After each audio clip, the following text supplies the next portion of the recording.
বিসমিল্লাহির রহমানির রহিম। আমি এখন পরিমাণ মতো তেল দিয়ে দিব কাঁচামরিচ আর পেঁয়াজ কুচি।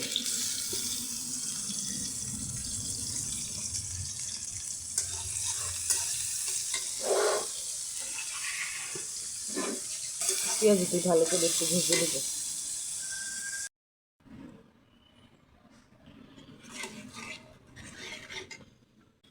এখন আমি মশলাগুলি ভালো করে কষে নিব। আমার মশলা কষানো হয়ে গেছে। মূলাগুলো হালকা ভাপিয়ে নিছি, কেটে ধুয়ে মূলা ছেড়ে দেবো।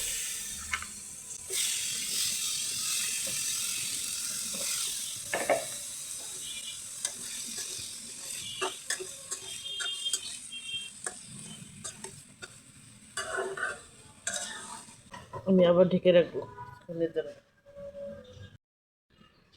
আমি এখন আমার সবজির বাগান থেকে ধনিয়া পাতা তুলে নেব।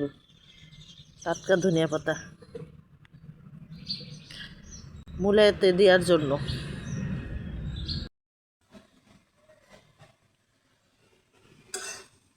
আমার মূলাগুলি গলে গেছে, এখন আমি ঝুল দিয়ে দিব আর মাছ দিয়ে দিব। মতো পানি দিলাম, এখন দিয়ে দিব মাছ ভাজা।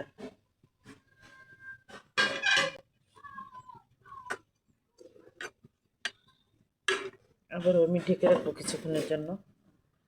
এখন আমি ধনিয়া পাতা কুচিগুলি দিয়ে দিব। ধনিয়া পাতা ধুয়ে কেটে পরিষ্কার করে রাখছি।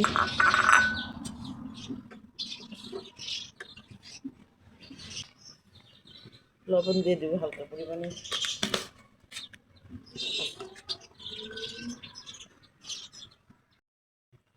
রেডি হয়ে গেল আমার মূলা দিয়ে পুঁটি মাছের ঝোল। এখন আমি চুলা থেকে নামিয়ে ফেলবো।